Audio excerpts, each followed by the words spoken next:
দুনিয়ার জমিনে যারা হারাম খাবে, হারাম খেয়ে ইবাদত বন্দেগী করলে কবুল হবে না, দোয়া করলে দোয়া কবুল হবে না। হারাম খেয়ে দোয়া করবেন, এলাকার সবচেয়ে বড় হুজুর এনে দোয়া করবেন, প্রতি বছর হজ করবেন, কাবা শরীফের গিলাফ ধরে দোয়া করবেন, এরপর দোয়া কবুল হবে না। হারাম খেয়ে দোয়া করলে দোয়া কবুল হয় না। ক্বালা রাসূলুল্লাহি সাল্লাল্লাহু আলাইহি ওয়াসাল্লাম, বুখারীর হাদিস, আল্লাহর নবী বলেন ইন্নাল্লাহা তাইয়্যিবুন লা ইয়াকবালু ইল্লা তাইয়্যিবা। আল্লাহর নবী বলেন আল্লাহ তাআলা পবিত্র, আল্লাহর চেয়ে পবিত্র দুনিয়ার জমিনে পৃথিবীতে কেউ নাই। আল্লাহ তাআলা অপবিত্রতাকে পছন্দ করেন না, আল্লাহ তাআলা পবিত্রতাকে পছন্দ করে। যারা হারাম খায় ওদের ইবাদত বন্দেগী, ওদের দোয়া আল্লাহ তাআলা চায় না, ওদের দোয়া আল্লাহ কবুল করে না। সাহাবায়ে কেরাম তাদেরকে বুঝাবার জন্য আল্লাহর নবী একটা উদাহরণ দিয়েছেন।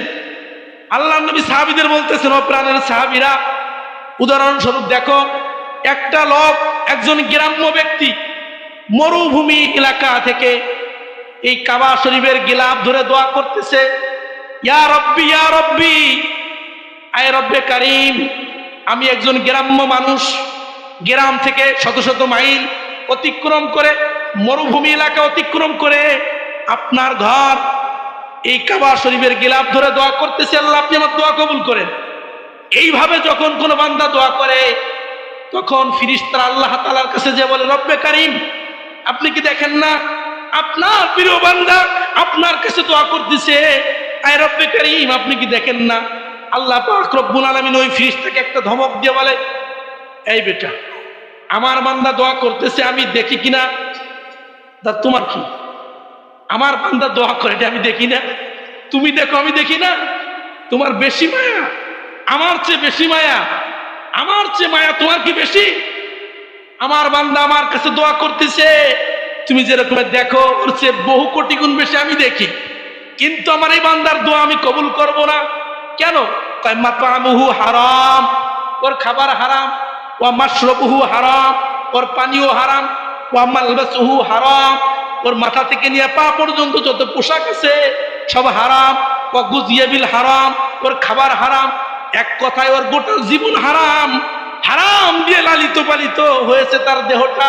অতএব তার দোয়া কশিনকালেও আমি আল্লাহ কবুল করব না। লা ইয়াদখুলুল জান্নাতা জাসাদুন গুজিয়া বিল হারাম। আল্লাহর নবী সুস্পষ্টভাবে বর্ণনা করে দিয়েছেন, যেই শরীরের রক্ত মাংস হারাম পন্থায় উপার্জিত টাকার মাধ্যমে হয়েছে, ওই দেহ কিয়ামত পর্যন্ত কখনো জান্নাতে যাবে না। এই জন্য প্রাণের মুসল্লিয়ান একরাম বলতেছিলাম, হারাম খেয়ে দোয়া করলে দোয়া কবুল হবে না। হারাম খেয়ে দোয়া করলে কি হবে না? এই জন্যই তো দোয়া করি, কত দোয়া কবুল হয় না। মসজিদের ইমাম সাহেব দোয়া করে, তাতেও কবুল হয়। যদি ইমাম সাহেবের সমস্যা কি? ইমাম সাহেবের তো সমস্যা না, ইমাম সাহেব যে আপনার বাড়ি দেখায়, ইমাম সাহেব সবার বাড়ি দেখায় না, ইমাম সাহেবের তো দোষ নাই। কিন্তু ইমাম সাহেব তো যেহেতু আপনার বাড়ি, ওই যে আব্দুল খালেক চাচা সবার বাড়ি যেহেতু খায়, তো ইমাম সাহেব যদিও হারাম খায় না, কিন্তু ওই যে পেশায়া ঘুরে ফিরে উনিও হারাম খায়। এই জন্য ইমাম সাহেব 5 ওয়াক্ত নামাজ পড়ে দোয়া করলে ইমাম সাহেবেরও দোয়া কবুল হয় না। এই জন্য প্রাণের মুসল্লিয়ান একরাম বলতে চাই, বাবা হারাম ছেড়ে দেন, হারাম ছেড়ে দিতে হবে। হারাম খেয়ে ইবাদত বন্দেগী করলে কবুল হবে না। 4 নাম্বার দুনিয়াবি শাস্তি, হারাম খেয়ে যদি নামাজ পড়েন নামাজও কবুল হবে না। হারাম খেয়ে রোজা রাখলে রোজা কবুল হবে না। হারাম খেয়ে যাকাত দিলে যাকাত কবুল হবে না। হারাম খেয়ে মানুষের হক নষ্ট করে প্রতি বছর মক্কা মদিনায় যান, এরকম মুসল্লি আছে না নাই? মানুষের হক নষ্ট করে টাকা মেরে দিয়ে প্রতি বছর উমরা করে, হজ করে। আল্লাহ বলেন এত সহজ না, এত সহজ না। হারাম খেয়ে যত ইবাদত বন্দেগী করবে, কোন ইবাদত বন্দেগী কবুল হবে না। পরিষ্কার একেবারে সাফ কথা। আল্লাহর নবী বলেন হারাম খেয়ে ইবাদত বন্দেগী করলে কি হয় না? ইবাদত কবুল হয় না। আপনাদেরকে বুঝাবার জন্য একটা ঘটনা বলি। ইব্রাহিম ইবনে আদহাম রাহমাতুল্লাহ আলাইহি তার নাম, বাড়ি হযরতের খোরাসান, খোরাসানের সবচেয়ে বড় আবেদ ইব্রাহিম ইবনে আদহাম রাহমাতুল্লাহ আলাইহি। মুরব্বী চাচারা যারা আছেন অনেকে নাম শুনতে পারেন। ইব্রাহিম ইবনে আদহাম রাহমাতুল্লাহ আলাইহি হজ করতে গেছেন। হজ করতে যে মক্কার বাজার থেকে খেজুর ক্রয় করছেন। খেজুর ক্রয় করার সময় দুইটা খেজুর বিক্রেতার ঝুড়ি থেকে নিচে পড়ে গেছে। ইব্রাহিম ইবনে আদহাম মনে করেছেন তার ক্রয়কৃত খেজুর মনে হয় নিচে পড়ে গেছে। খেজুর দুটি ভালো নিয়েতে খেয়েছে, যে আল্লাহর নিয়ামত নষ্ট হয়ে যাবে, বালুর ভিতরে পড়ছে। ইব্রাহিম ইবনে আদহাম রাহমাতুল্লাহ আলাইহি এই বালুর ভিতর থেকে টকায়া দুইটা খেজুর ধুয়ে মুছে পবিত্র করে পরিষ্কার পরিচ্ছন্ন করে তিনি খেয়ে নিয়েছে। এই নিয়তে খেয়েছেন যে আল্লাহর নিয়ামত যেন নষ্ট হয়ে না যায়। মুসলমান ভাইরা আমার, এবং তিনি মনে করেছিলেন এই খেজুর দুটি সম্ভবত তার ক্রয়কৃত খেজুর। ইব্রাহিম ইবনে আদহাম রাহমাতুল্লাহ আলাইহি হজ করে বাড়িতে চলে গেছে। সামনের বছর আবার হজ করতে আসছে। হজ করতে আসার পরে বাইতুল মুকাদ্দাস মুসলমানদের সর্বপ্রথম কিবলা। এই বাইতুল মুকাদ্দাসের ভিতরে সারাদিন মানুষ ইবাদত বন্দেগি করে। রাতের বেলা ফেরেশতারা ইবাদত বন্দেগি করে। দিনের বেলা মানুষ ইবাদত বন্দেগি করতেছে। সন্ধ্যা যখন হয়ে গেছে সব মানুষদেরকে বের করে দেওয়া হয়েছে। কেন? রাতের বেলা ফেরেশতারা ইবাদত বন্দেগি করবে, এই জন্য ওখানে পাহারাদার যারা ছিল তারা সমস্ত মানব জাতিকে বের করে দিয়েছে। ইব্রাহিম ইবনে আদহাম রাহমাতুল্লাহ আলাইহি আত্মগোপনে বাইতুল মুকাদ্দাসের ভিতরে গোপনে রয়ে গেছে। ওনার অন্তরের ভিতরে কৌতূহল জেগেছে, আমরা মানব জাতীয় তো ইবাদত বন্দেগি করি, দেখি ফেরেশতারা ইবাদত বন্দেগি কেমনে করে। আরে আল্লাহওয়ালা মানুষের ধান্দাই তো অন্যরকম। ভাইরা আমার, বন্ধুরা আমার, গভীর রজনী হয়ে গেল,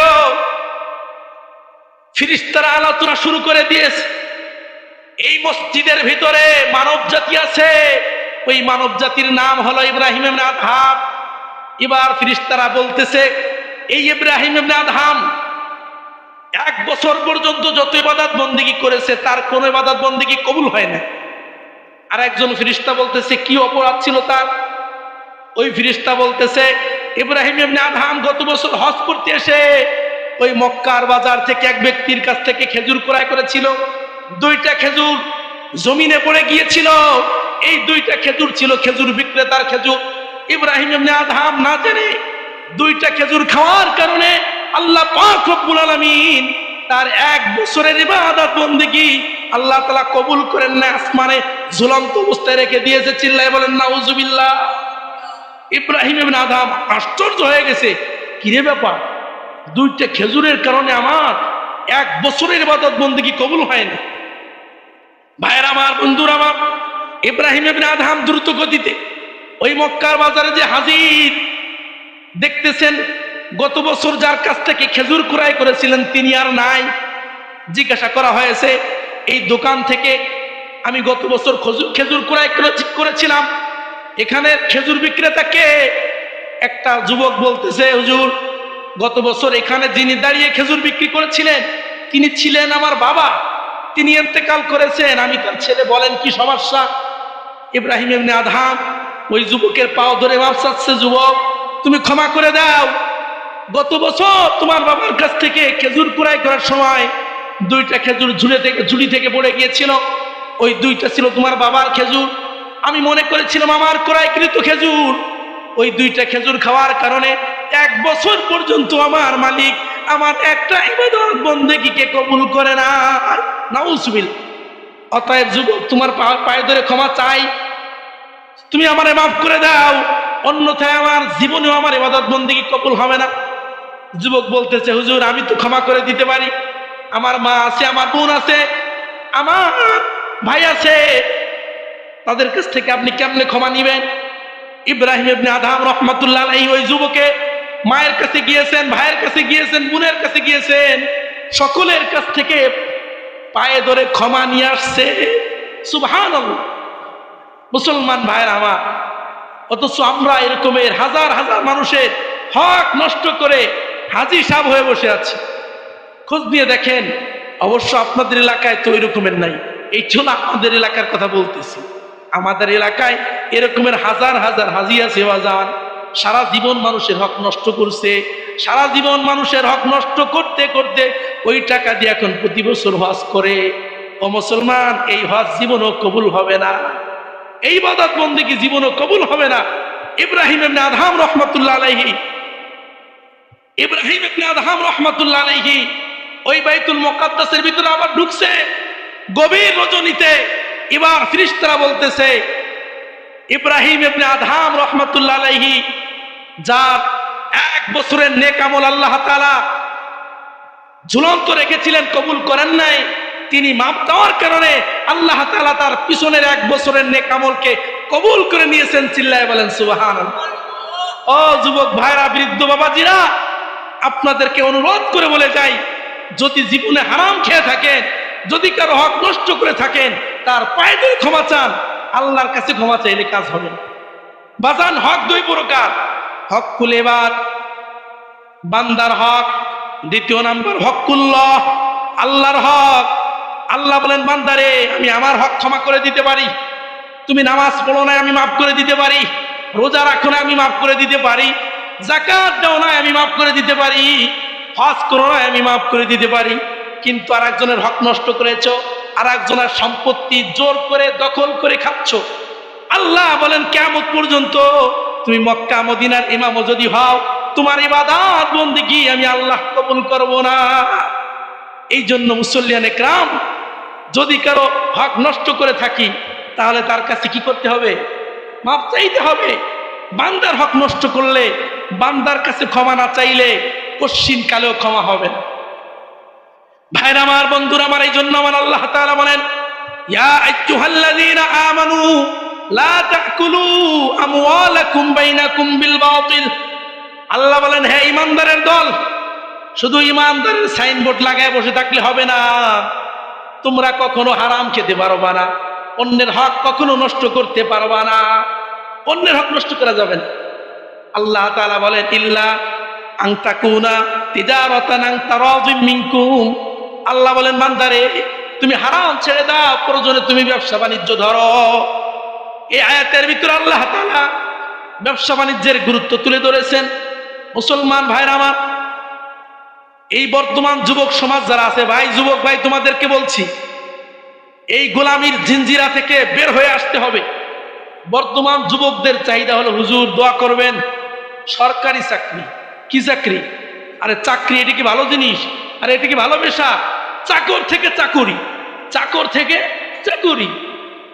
ইয়ং জেনারেশন যারা আছে, যুবক, প্রত্যেকটা যুবকের চাহিদা হুজুর টাকা যত লাগে দোয়া করবেন, ঘুষ যত লাগে সব দিয়ে হলেও একটা সরকারি চাকরি মানে স্বর্ণের হরিণ।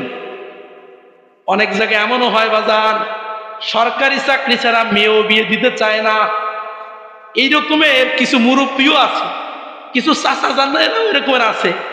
মেয়ে বড় হয়েছে, দিনদার ছেলে খোঁজে না, খোঁজে ছেলে সরকারি চাকরিজীবী। কি যুবকরা কি করবে? যুবকদেরকে পাইকারি ধরে দোষ দিলে হবে? সব দোষ যদি যুবকদের কাছে তুলে দিই চলবে? এখন যুবকরাও তো দেখতেছে ওই চাচা জান তার সুন্দরী মেয়েটা সরকারি চাকরি ছাড়া দিবে না, তো কি করবে? এখন যুবকের চিন্তাধারাও পরিবর্তন হয়ে গিয়েছে যে আমাদের কি করতে হবে? আমাদের চাকরি করতে হবে। এ যুবক ভাই আমার, আল্লাহ তাআলা বলেন তোমরা ব্যবসা বাণিজ্য করো। সূরাতুল জুমা খুলে দেখো, ফাইযা কুযিয়াতিস সালাতু ফান্তাশিরু ফিল আরদ ওয়াবতাগু মিন ফাদলিল্লাহ। তাফসীরের কিতাব আছে লিতিজারা। আল্লাহ তাআলা বলেন নামাজ শেষ হয়ে গেছে, 24 ঘন্টা মসজিদে পড়ে থাকতে হবে না, নামাজ শেষ, দুনিয়ার জমিনে ছড়িয়ে পড়ো। তাফসীরের কিতাব বলে লিতিজারতি, ব্যবসা বাণিজ্যের জন্য জমিনে ছড়িয়ে পড়ো। হাদিসের ভিতরে ব্যবসার গুরুত্ব আছে, হাদিসের পাতায় পাতায় ব্যবসার গুরুত্ব আছে। রে যুবক, তুমি ব্যবসা করো, ব্যবসার ভিতরে তোমার স্বাধীনতা আছে, আর চাকুরির ভিতরে তোমার গোলামি আছে। চাকুরির ভিতরে মন মতো কিছু করতে পারবা না, ব্যবসার ভিতরে মন মতো করতে পারবা, স্বাধীনতা থাকবে, তোমার ব্যক্তিত্ব রক্ষা পাবে। এই জন্য যুবকদের বলছি, ও যুবক ভাইরা, এই চাকুরি করার ধান্দামি বাদ দিয়ে, হাজার হাজার টাকা ঘুষ দিয়ে সরকারি চাকরির পিছে না ছুটে তুমি নিজেই উদ্যোক্তা হও, তুমি নিজেই একটা ব্যবসা বাণিজ্য শুরু করো। এই ব্যবসার ভিতরে যিনি বরকত দিয়েছেন তিনি কে? মুসলমান ভাইরা আমার, কিয়ামত পর্যন্ত শত চেষ্টা করলেও নবী হতে পারবেন না, হাজার চেষ্টা করলে ওলি হতে পারবেন, আল্লাহর প্রিয় বান্দা হতে পারবেন, নবী হতে পারবেন, এমন কোন গ্যারান্টি কেউ বলতে পারেন? আল্লাহর নবী বলছেন লা নাবিয়্যা বাদি, এই উম্মত খবরদার, নবী হওয়ার ধান্দামি ছাড়ো। নবী জীবন হতে পারবা না, খালি খালি ভাই দেবী করিয়া লাভ নাই। নবী হতে পারবা না, তবে সাবধান, নবীদের মর্যাদা অর্জন করার সিস্টেম আছে, সেইটা হলো ব্যবসা। সৎভাবে যারা ব্যবসা করবে, আল্লাহর নবী বলেন আল্লাহ তাআলা তাকে নবীদের মর্যাদা দান করবে। ক্বালা রাসূলুল্লাহ সাল্লাল্লাহু আলাইহি ওয়াসাল্লাম আত-তাজিরুস সাদুকুল আমিন মান নাবিয়্যিনা ওয়াস সিদ্দীকিনা ওয়াস শুহাদা। পয়গম্বর বলে সৎ ব্যবসায়ী যারা আছে কিয়ামতের ময়দানে আল্লাহ তাআলা তাদেরকে নবীদের কাতারে দাঁড় করাবেন, তাদেরকে শহীদদের কাতারে দাঁড় করাবে। সুবহানাল্লাহ। সৎ ব্যবসায়ী যারা আছে কিয়ামতের ময়দানে তাদেরকে আল্লাহ তাআলা কাদের কাতারে দাঁড় করাবেন? চিল্লায় বলে, নবীদের কাতারে, সিদ্দিকদের কাতারে, শহীদদের কাতারে আল্লাহ তাআলা এই সৎ ব্যবসায়ীদেরকে দাঁড় করাবেন।